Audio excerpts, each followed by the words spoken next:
असं शिकवा मुलांना इंग्रजी वाचन.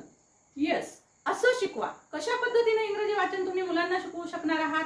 चला, आज दुसऱ्या दिवशी आपण शिकूया की इंग्रजी वाचनामध्ये जर ई ई हे लेटर आलं तर ह्या ई लेटरला आपण कसं वाचायचं.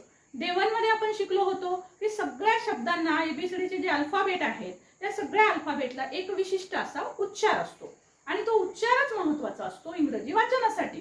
आता ह्याच उच्चारांच्या मदतीने आपण एक पाऊल पुढे जाऊया. पहिल्याच दिवशी आपण ए चा उच्चार ॲ असतो आणि त्याची आपण प्रॅक्टिस पण केली. आज आपण पाहणार आहोत की सपोज लेटर ई जर आलेला असेल दोन कॉन्सनंटच्या मध्ये तर आपण ते कसं वाचायला हवं. आज मी तुम्हाला 3 महत्त्वाच्या गोष्टी सांगणार आहे. सो व्हिडिओ बिलकुल स्किप करू नका. अतिशय महत्त्वाच्या ह्या 3 गोष्टी आज जर शिकून घेतल्या तर इंग्रजी वाचनात तुमचं पुढचं पाऊल पडलेलं असेल. सो बघा, ई चा जर लेटर आलेला असेल तर ते कसं वाचायचं. तर ई चा आवाज जो आहे तो असतो ए. ई चा आवाज काय असतो? ए. तर ए म्हणजे काय? तर ए म्हणजे मात्रा. मात्राचा उच्चार करायचा आहे आपल्याला. बघा, आता वाचताना आपल्याला ते लिहिता पण आलं पाहिजे. सो वाचन आणि लिखाण ह्या दोन्ही गोष्टी आपण वन ॲट अ टाइम शिकत आहोत. सो बघा, आता तुम्हाला सगळे उच्चार माहिती आहेत. आता बघूया दोन्हीच्या मध्ये. बघा, हे 2 कॉन्सनंट आहेत. बी हे एक कॉन्सनंट आहे, डी हे एक कॉन्सनंट आहे. ह्या 2 कॉन्सनंटच्या मध्ये ई हे एक लेटर आलेलं आहे. सो ई चा उच्चार ए असा होतो. ई चा आवाज ए. ए म्हणजे मात्राचा आवाज. मग बी म्हणजे काय करायचंय? ब, आहे ना. सो तुम्ही कालचा डे 1 चा व्हिडिओ पाहिला असेल, नसेल तर तो पुन्हा पहा. बी चा उच्चार होतो ब. ई साठी काय घ्यायचं? मात्रा. डी साठी काय येतं? ड. तसंच जे ई टी. जे साठी येतं ज, ई साठी मात्रा, टी साठी ट. तशाच पद्धतीने एम ई टी कसं वाचायचं? एम साठी म, ई साठी येतो मात्रा, टी साठी येतं ट. मग याला कसं वाचाल? मेट, मेट. आता झाला एन ई टी. एन साठी न, ई साठी मात्रा, टी साठी ट. काय शब्द झाला? Net, net. आता हा शब्द काय होईल तुम्ही मला कमेंट बॉक्स मध्ये टाकू शकाल? ओके.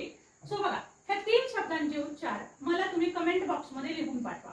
जे कोणी स्वतः इंग्रजी शिकत आहे किंवा आपल्या मुलांना इंग्रजी शिकवत आहात तर तुम्ही हे जरूर करा. ओके. सो आपण उन्हाळ्याच्या सुट्टीमध्ये कसं तुम्हाला उपयोग करून घेता येईल. व्हिडिओ खूप छोटे छोटे आहेत. एवढं जरी मुलांकडनं करून घेतलात तुम्ही तर तुमची मुलं अगदी 100% इंग्रजी वाचन एकाच महिन्यामध्ये करू शकतात.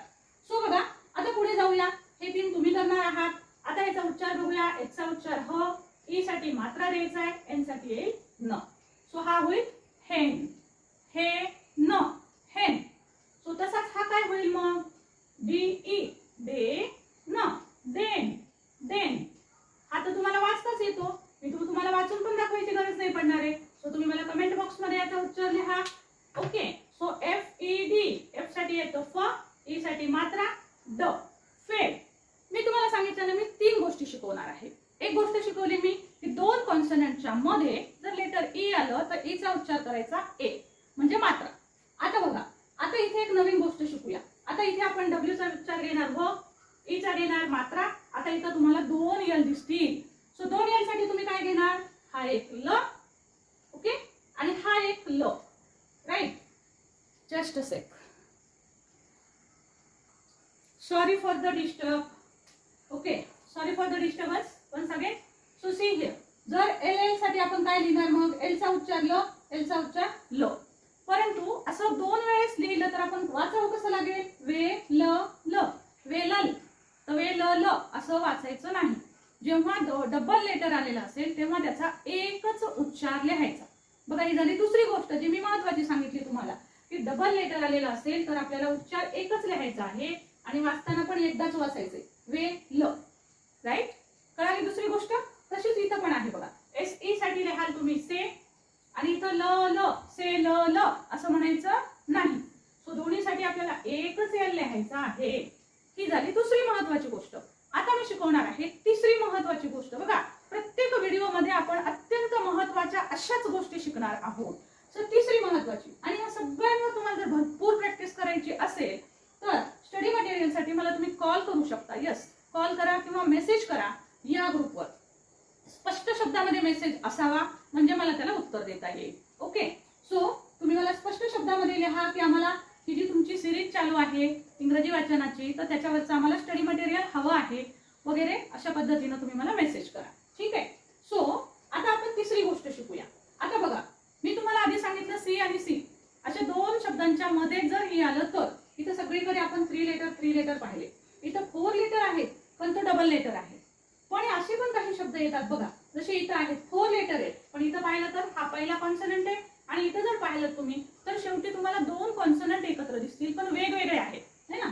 इथं 2 सेम कॉन्सनंट आहेत, एल आणि एल 2 सेम आहेत तर त्याचा एकच उच्चार केला आपण. पण आता जेव्हा अशा प्रकारचे 2 वेगवेगळे उच्चार येतात ना तर त्यावेळेस आपल्याला ह्याचं वाचन जे आहे ना ते या पद्धतीनं करावं लागतं बघा. बे आणि एल आणि टी याचा उच्चार आपल्याला कसा करावा लागतो. Sorry once again for the disturbance, someone was there. So बघा, आपण आता हा 2 कॉन्सनंट एकत्र आले तर कसं वाचायचं, तर पहिला कॉन्सनंट हा आपल्याला अर्धा वाचायचा असतो बघा. हा पूर्ण जर वाचला तर असं होतं बे ल ट.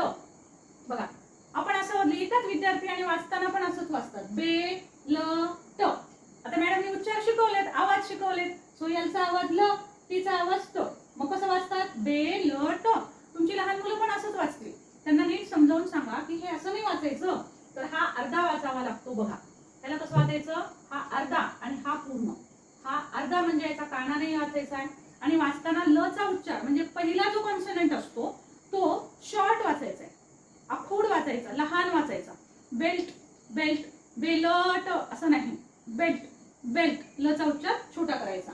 तसंच इथे पण बघा एफ ई चा उच्चार येतो फे आणि हा एल आणि टी आहे. आता हे तुम्हाला वाचता येईल नाही का. ओके. सो बघा हे तर मी तुमच्यासाठी ठेवते. कमेंट बॉक्स मध्ये मला याचा आन्सर टाका. सेम आहे ना. सो कमेंट बॉक्स मध्ये आन्सर टाका. आता हे बघूया. आता इथे जर पाहिलं ना इथे 2 वेगळेच कॉन्सोनंट आहेत, एन आय आणि टी एक आहे. आता कसं बरं वाचूया. सो डब्ल्यू ए चं वाचन होईल वे आणि एन टी चं वाचन, एन चा उच्चार अर्धा न आणि टी चा उच्चार पूर्ण वेंट. गंमत आहे ना. सो अशाच महत्वपूर्ण गोष्टी आपण दररोज शिकूया.